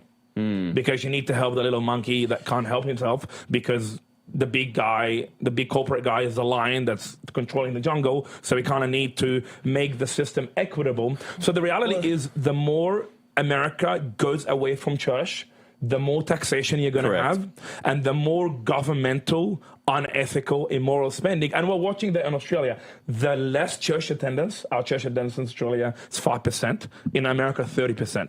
The less people go to church, the more taxes we get. There is a correlation between socialism and atheism, Christianity and low taxation, because in Christianity, we believe in self-government, individual liberty. It's your money. If you don't work, you don't eat. We believe that we want families to own homes. We want young people to build wealth. The Bible said a godly person leaves inheritance for the generation. We don't want to tax people's wealth. We want families that work hard to build their wealth, pass their legacy from generation to generation. So the reality is we need a recalibration of our economical, philosophical system to realize if God asks for 10%, I believe anything beyond 10% from government is theft. I totally agree. Yeah. I totally agree. And I think what we've seen, especially with the Somali fraud rings, is that the more you bloat your government, the more you grow it, the more bad actors are going to come in and they're going to bilk you. The graft will just grow and increase. And I mean, I completely agree with the less churched, the more socialist. It's a complete correlation. By the way, the less church, the less children, the less marriages, the less, businesses, candidly. So I'm with you 100%. I wanted to ask you about Iran. Maybe we'll go a little bit in the break here for podcasts and ask you about Iran as well. And then we've actually got some Turning Point USA high school students joining us at the second half of this hour to get their perspective. We'll be right back.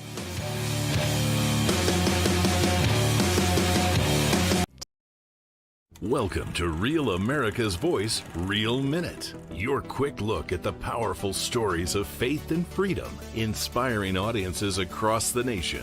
Angel Studios presents. I'm Bo Davidson with your Real America's Voice, Real Minute. Did you ever wonder what truly happened in the COVID-19 pandemic and whether Anthony Fauci would ever be held accountable? I think we all have. Filmmaker Jenner First has an upcoming documentary that searches for truth, transparency, and accountability called Thank You, Dr. Fauci. Governments lie. Anthony Fauci put everyone on the planet at risk without their consent. It's beyond suspicious. Research caused a pandemic, killed 20 million, and cost $25 trillion. Fauci would prefer a lie.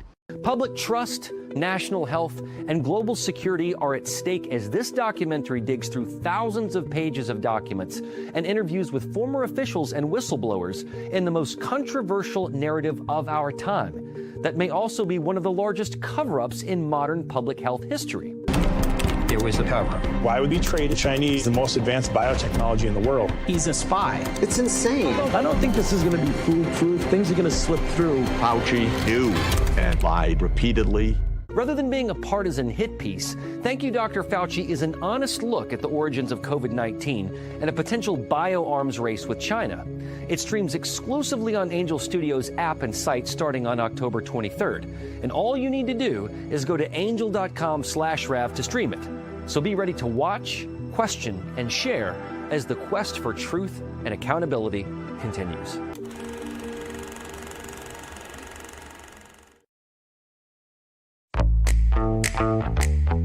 Now is the moment to put your brand in front of an engaged, loyal audience through Real America's Voice. When you advertise on Real America's Voice, you're not just running an ad, you're partnering with trusted voices like Steve Bannon, Charlie Kirk, and other influential hosts. Backed by millions of monthly listeners. What's happening? Because of a Real Voice, man. I watch it all the time. Real America's Voice rocks. Real America's Voice gives sponsors the chance to put their product front and center, displayed on screen and highlighted by our anchors during exclusive segments and live events. Head to freetrumpknife.com. This means your brand becomes part of the conversation as it happens. Secure your spot before it's too late. Join us today and make your brand part of the news conversation that America's viewers trust. Real America's Voice, where your message is seen, heard, and remembered. This is Tim King, also known as USS Malik, and I love Real America's Voices for its like-minded. Terrence Bates here with your Real America's Voice news break. We appreciate you being here. It's been a very busy day for President Trump as he spent the morning receiving an intelligence briefing and then hosting a cabinet meeting. You're looking at that cabinet meeting here. This evening, the president and first lady are scheduled to screen a new film called Melania, which focuses, of course, as you can imagine, on the first lady. That screening will happen at the Kennedy Center for Performing Arts. In the meantime, President Trump's border czar started the morning off with his first press conference since taking over the immigration enforcement operations in Minnesota on Monday. While job gains have remained low, the unemployment rate has shown some signs of stabilization, and inflation remains somewhat elevated. In support of our goals, today the Federal Open Market Committee decided to lead. If the message we send is you can enter this country legally, it's a crime, don't worry about it. You can have your due process, show up in court, not show up in court, get ordered removed. Don't worry about it. Unless you commit a serious crime, you're good to go. If that's the message we send to the world, you're never going to fix this problem. The Trump administration with ICE and Secretary Noem and Marco Rubio and the intelligence community, Tulsi Gabbard, we're all working together to try to identify who these people are. And we've already found many of them. But it's hard work to do. But there are national security threats walking this nation because of the last administration. In other headlines, the FBI is working to confirm claims from President Trump and others that the 2020 election was fraudulent and stolen. On Wednesday, the feds raided Georgia's Fulton County Election Hub and Operations Center under warrants seeking, quote, a number of records related to the 2020 elections. The agents reportedly were looking to seize computers and ballots they believe were held at that facility as part of the investigation into possible election interference.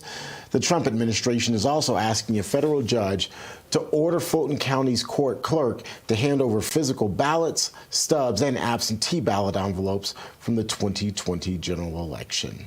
Federal Reserve Chairman Jerome Powell has 2 more meetings left before his term as the head of the central bank ends. On Wednesday, though, Powell and his colleagues decided once again not to lower interest rates for the time being. That's a quick check of your headlines.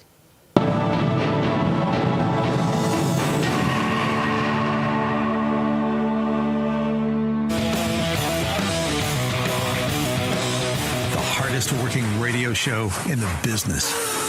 The Charlie Kirk Show. All right, welcome back to the Charlie Kirk Show. Hour 2 continues. I want to quickly tell you about our friends over at Good Ranchers, goodranchers.com. We're celebrating 250 years of this republic, and we're proud to be American. Who else is proud to be American? Good Ranchers. And why I love them is not only are they a great product, because they are a phenomenal product, and just a little secret, they're way better than when they started. Now they're huge. So they have buying power to buy the best meats from the best cuts, best ranches. They didn't have that luxury at the beginning, but now they do, and they're amazing. So you're getting top quality American raised beef, chicken, pork, whatever you want. They even have fish. What else is great is it's all American sourced. And even that's down to the call center if you need help with one of your orders, as well as the seal on the box. Everything is American. So please support them as they support this country. Ben and Corley Spell are amazing patriots, great Christians. They run a phenomenal business, and they support this show. And they've stuck by our side through thick and thin. So we just love these people. Great product, great American product. So go to goodranchers.com. Use the promo code Charlie. And subscribe. So if you subscribe, you're going to save a lot of money, up to $500 a year on your beef, chicken, pork. And got to check out the chicken nuggets, seed oil-free chicken nuggets, the only seed oil-free product on the market for chicken nuggets. Kids love those. So if you have kids at home, make sure you throw that into your subscription. Again, that is goodranchers.com and promo code Charlie. All right. So we have some amazing students that have joined us. We have Haley Ron, Canyon Del Pro Club American President. Emma Arms, University of Tennessee, Knoxville President. Edward, I'm going to say this wrong, Boki, I believe, Minnesota Connection Academy and Inver Hills Community College. And Caroline Maddox, University of Georgia President. Welcome to the show to our students. Hello there. Hey, thank you. How's it going? It's going great. So listen, we like to do these segments from time to time because hearing from students is really important. Get your perspective on where you're at, what you're thinking, what you're seeing. So I'm going to start with Edward. This is a Minnesota Connection Academy and Inver Hills Community College. And, a lot of the news right now is about ICE. It's about DHS, Minneapolis, Minnesota. Tell me what your thoughts are on, it would be Alex Preddy. So he's packing a firearm. He initiates an altercation, a confrontation of some sorts with law enforcement. Do you think that's a good idea? What are kids saying? What are you thinking? Well, thank you, Andrew, for having me on. I really appreciate it, and I appreciate the question. Simple answer. It's a terrible idea to start an altercation with a firearm on you. I recently turned 18. I've been carrying every day since my birth date, and I am never going to pick a fight with law enforcement with my firearm on me. It's a terrible idea in the first place because these people are the good guys. They are the ones preserving the cohesion of our society and upholding law and order. And those are not the people that you should be starting an altercation with. It's going to be degradatory to the cohesion of our republic. But then you add to that the betrayal of your Second Amendment liberties by putting law enforcement in a situation where they have to treat you as a greater threat, given that you have a firearm and you're attempting to, and actually creating a escalated physical altercation. It's a terrible idea all around, and I was disappointed to see that. Alex Preddy absolutely has a Second Amendment right to keep and bear arms and a First Amendment right to peacefully assemble, and you can exercise both those rights together. But he betrayed those liberties by starting an altercation with those law enforcement officers. Thank you. So I want to throw a question here to Haley. First of all, thank you for coming on. I know you have to be. It can be very nerve-wracking because you're the high schooler here. So you're at Canyon Del Oro in the Tucson area, and I'm told you've been seeing anti-ICE walkouts is it in your school itself? You can tell me, and then that there's been. I guess just describe the environment in a high school setting right now regarding ICE, regarding walkouts, regarding immigration generally.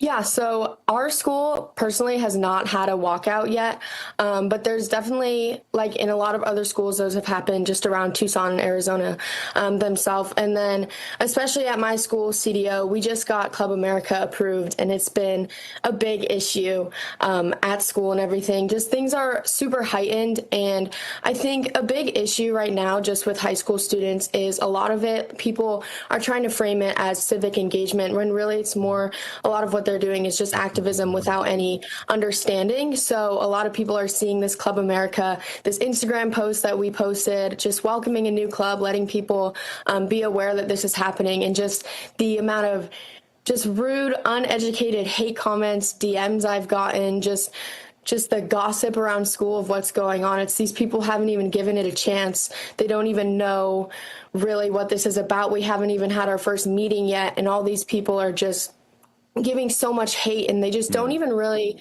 most of them are not even educated. They don't even know what's going on. And so I think that's just been a big issue, is a lot of just teachers and staff as well, just kind of empowering these students, framing it, manipulating it as like civic engagement, when really I just think it's just activism without any understanding. So is the school just overtly endorsing this? Are the teachers all overtly endorsing it? What's the, I guess for lack of a better term, what's the propaganda environment like within your school? Yeah, so I definitely, a lot of issues that even came with starting Club America was actually through the teachers. There were a lot of teachers who I had conversations with that just were not on board with this, and are telling our students just that this is like a hateful thing that's going on. It's not something that we should be having. So a lot of it definitely starts with our staff and starts with our teachers, and just not even giving us as students our own voice and our own opinion, but just shutting it down because they're in a position of authority. And a lot of students like us, we rely on those teachers for grades, and we have future ahead of us for college. So we really don't want to upset the people who are kind of hold that authority over us. So I think a lot of students are just following what the staff, what authority is telling us. And so, yeah, just mainly with the staff, just not allowing us, just thinking it's a terrible thing. I know Tucson Unified School District even just sent out a message, the superintendent, saying that they may have to cancel school tomorrow because too many teachers are calling out for this protest against ICE. Just things like that, where it's like, really, we have no control over what's going on because they hold the position, they hold the authority at our schools. Haley, I'm so, I'm bummed out to hear that. I'm sad for you, but I'm proud of you as well. I'm very proud of you. So keep up the good fight and keep your courage. But I want to throw it to Pastor Andrew Cedric. Like, maybe just give her a word of encouragement as they're facing this pushback. You guys are amazing. You guys are fighting the good fight. You guys are leading by conviction and courage, just like Charlie Kirk. We live in a moment of time where the left doesn't multiply in the bedroom. They multiply in the classroom, as they always do. And it is very encouraging watching you guys stand for your faith, stand for your freedom, and actually be like Daniel, Shadrach, Meshach, and Abednego. Have faith in the midst of a culture where young people are fundamentally indoctrinated. Good job. You guys are going to be very amazing leaders that will change the world. The fact that you are able to go against the grain, not go with the next social justice hype, it means that you have the potential and the anointing and the gift and the character to lead this nation to a very, very, very great place. So I want to encourage you, and I do think we need to we need an investigation across the West to the indoctrination of young people. I totally agree. Because it doesn't make sense. We've observed, in the wake of Charlie's assassination, and we've seen it now, some comments made about Stephen Miller, about ICE agents. It's public school teachers and nurses and sometimes doctors. I don't know what it is, but I think there's just a lot of them. There's two professions. There's just, you might just be a sheer numbers game. Certainly. It's a liberal empathy, nurturing of womanized type of roles, going in the wrong direction to think that your kid is their kid. Yeah. It's like, I want my kid to learn math and science, not gay agenda, immigration, and politics. Yeah. And that's why I think Charlie was murdered, because he was literally changing the mind of these young people from this agenda. I want to loop in our other two chapter heads here, I believe they're both chapter heads. I don't know. So Caroline or Emma here, either of you can take this. You guys are on college campuses. We saw last year there was a big swing of young people more towards sympathy Trump, towards MAGA, towards President Trump, towards the message Charlie was selling. we also see some evidence in the polls there might be a swing back. They're very mercurial. And so either of you can take this. What is the environment you're seeing on campus, both overall and within more conservative spaces? How are those students reacting to it? Do they seem braver than you might have expected? Or are they getting intimidated like they might have been a few years ago? I don't think there's a lot of intimidation here in Tennessee. Luckily enough, we are a primarily conservative campus at the University of Tennessee, and most of Tennessee also is red throughout. We don't see ICE officers being shot in Nashville. We're actually seeing dropping numbers of murders in Memphis, and that's mainly because we are a state that's not a sanctuary state. We're not accepting migrants from illegal migrants to stay and exist in our state illegally. So the students, however, have overwhelmingly let me know that they do not support having illegals in our country. They are fully in support of ICE. We do sometimes see some students who sort of stay behind the screen that would promote, attacking ICE, but we haven't seen anything in Knoxville or the greater Tennessee area that would prove that. And it's so Caroline as well, right? University of Georgia. Yeah. So we got Knoxville and Georgia. I love it. Athens is a little bit of a different scene right now. I think we're seeing a lot of walkouts from classes, a lot of protests in the downtown area. Students are not taking well to that scene in Minneapolis right now at all. We have a lot of support for ICE as a club in general, but outside of the club, there's not a lot of support for ICE on this campus at all. So what messages are they hearing? Where are they getting this information? Maybe just fill in some of the gaps there. What's influencing these people? It seems like most of the information is coming from misinformation on social media. They see the clip video. They don't see the full video. They see kind of what they want to see instead of actually seeing and learning and educating themselves and doing the research. I think we've also painted this picture of ICE for them, or other people have, as this super evil organization that's ripping children from their homes and ripping families apart. And that's just not the case. And I think we really have to do a better job of educating people on what ICE actually is and what they're actually doing. But I mean, the scene here is really discouraging, but I would say there's so much support on campus for Charlie's legacy, and a lot of people have really started to want to get involved after the passing of Charlie Kirk, and it's truly inspiring, and there's a lot of work here to do, but I'm really glad to be at the forefront of it and really blessed. Caroline, we got to take a break. We'll be right back.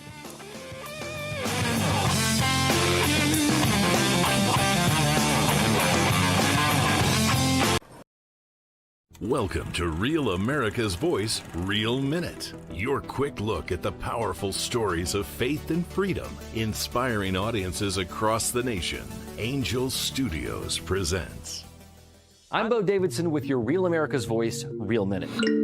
Did you ever wonder what truly happened in the COVID-19 pandemic and whether Anthony Fauci would ever be held accountable? I think we all have. Filmmaker Jenner First has an upcoming documentary that searches for truth, transparency, and accountability called Thank You, Dr. Fauci. Governments lie. Anthony Fauci put everyone on the planet at risk without their consent. It's beyond suspicious. Research caused a pandemic, killed 20 million, and cost $25 trillion. Fauci would prefer a lie.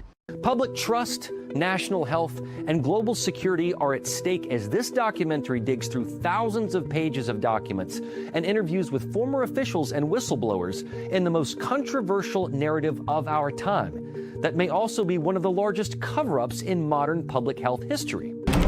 There was a cover-up. Why would he trade the Chinese the most advanced biotechnology in the world? He's a spy. It's insane. I don't think this is going to be foolproof. Things are going to slip through. Fauci knew and lied repeatedly. Rather than being a partisan hit piece, Thank You, Dr. Fauci is an honest look at the origins of COVID-19 and a potential bioarms race with China. It streams exclusively on Angel Studios app and site starting on October 23rd. And all you need to do is go to angel.com/Rav to stream it. So be ready to watch, question, and share as the quest for truth and accountability continues.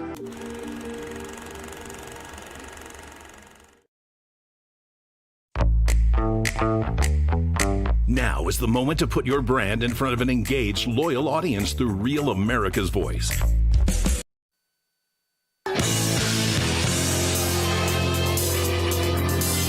right, welcome back, everybody. We've got Haley, Emma, Edward, Caroline, our students from across the country, chapter leaders. We've got 3 college students and 1 high school. Let's go around the horn really quick. I want to start back with you, Edward. And this is a midterm year. So, I'm going to talk politics, but this is your personal opinion. This is not C3 stuff, but personal opinion. So you're on campus. If you had a word for the administration heading into the midterms or candidates that are running, what are young kids, what do they care about on your campus? What could the conservative movement do better right now? Awesome. Well, thank you for the question. I think from what I've seen and the people that I'm associating with, it goes back to James Carville. It's the economy, stupid. We want to make sure that the economy's strong going into midterms. And then that's pretty much the biggest issue going into midterms that students want to make sure is strong. It's jobs when you graduate kind of thing, internships, opportunities, feeling like your degree is going to matter kind of.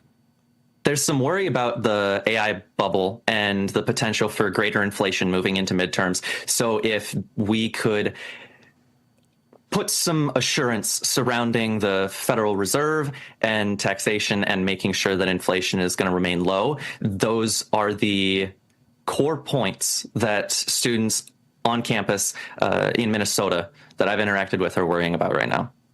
Haley, what about you, high school student? What's going into the midterms? What's the vibe?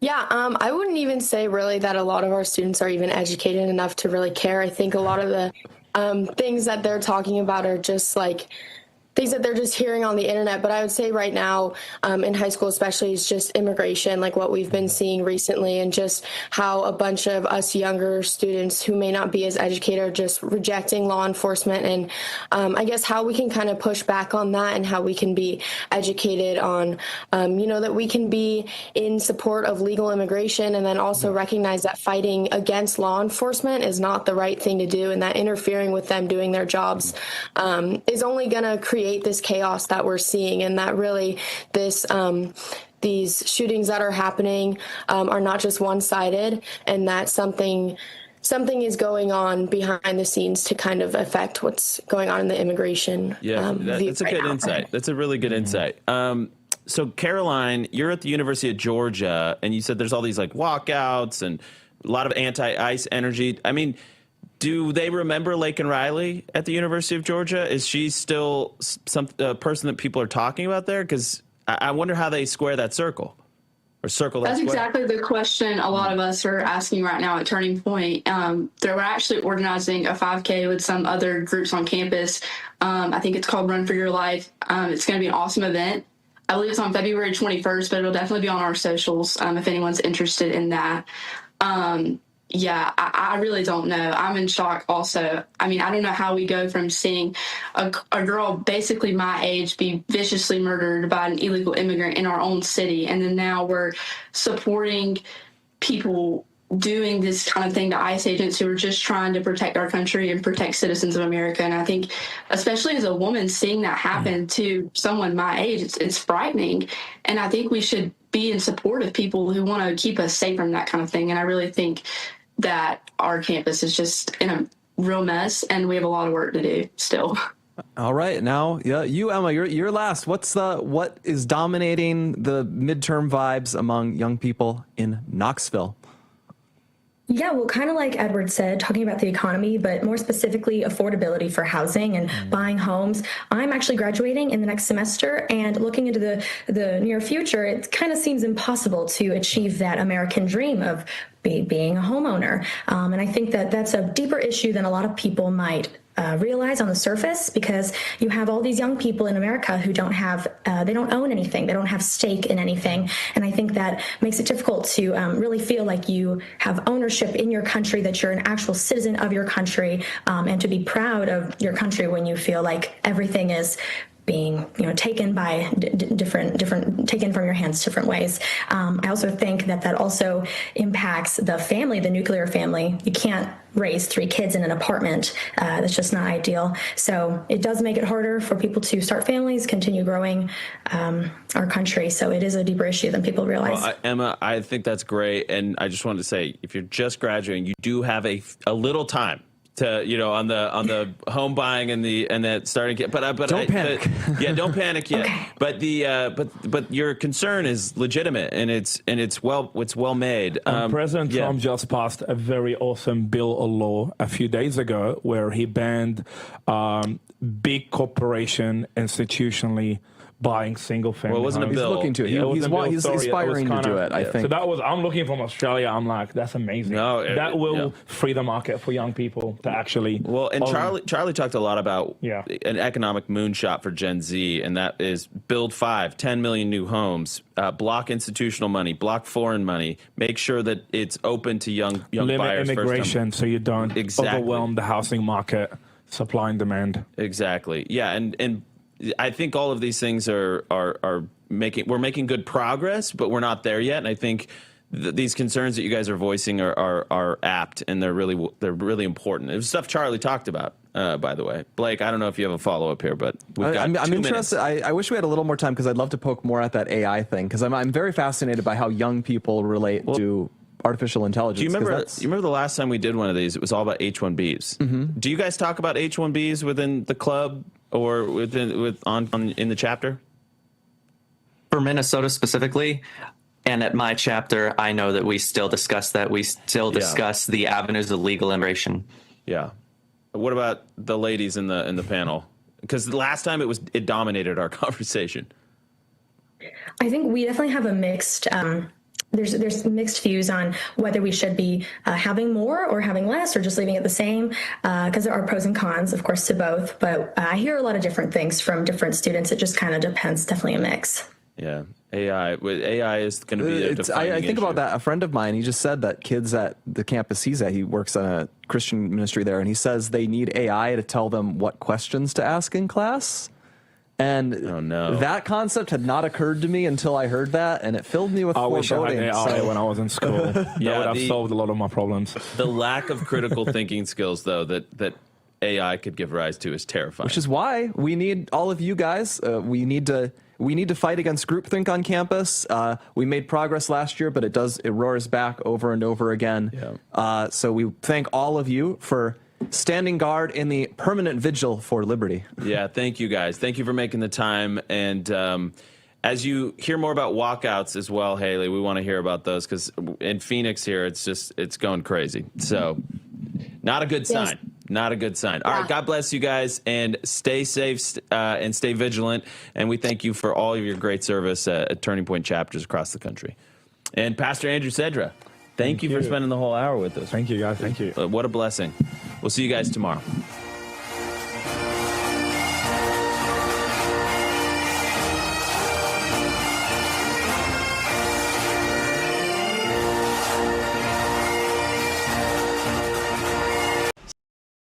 Welcome to Real America's Voice, Real Minute. Your quick look at the powerful stories of faith and freedom, inspiring audiences across the nation. Angel Studios presents. I'm Bo Davidson with your Real America's Voice, Real Minute. Did you ever wonder what truly happened in the COVID-19 pandemic and whether Anthony Fauci would ever be held accountable? I think we all have. Filmmaker Jenner First has an upcoming documentary that searches for truth, transparency, and accountability called Thank You, Dr. Fauci. Governments lie. Anthony Fauci put everyone on the planet at risk without their consent. It's beyond suspicious. Research caused a pandemic, killed 20 million, and cost $25 trillion. Fauci would prefer a lie. Public trust, national health, and global security are at stake as this documentary digs through thousands of pages of documents and interviews with former officials and whistleblowers in the most controversial narrative of our time that may also be one of the largest cover-ups in modern public health history. There was a cover-up. Why would we trade the Chinese the most advanced biotechnology in the world? He's a spy. It's insane. I don't think this is going to be foolproof. Things are going to slip through. Fauci knew and lied repeatedly. Rather than being a partisan hit piece, Thank You, Dr. Fauci is an honest look at the origins of COVID-19 and a potential bioarms race with China. It streams exclusively on Angel Studios app and site starting on October 23rd. And all you need to do is go to angel.com/Rav to stream it. So be ready to watch, question, and share as the quest for truth and accountability continues.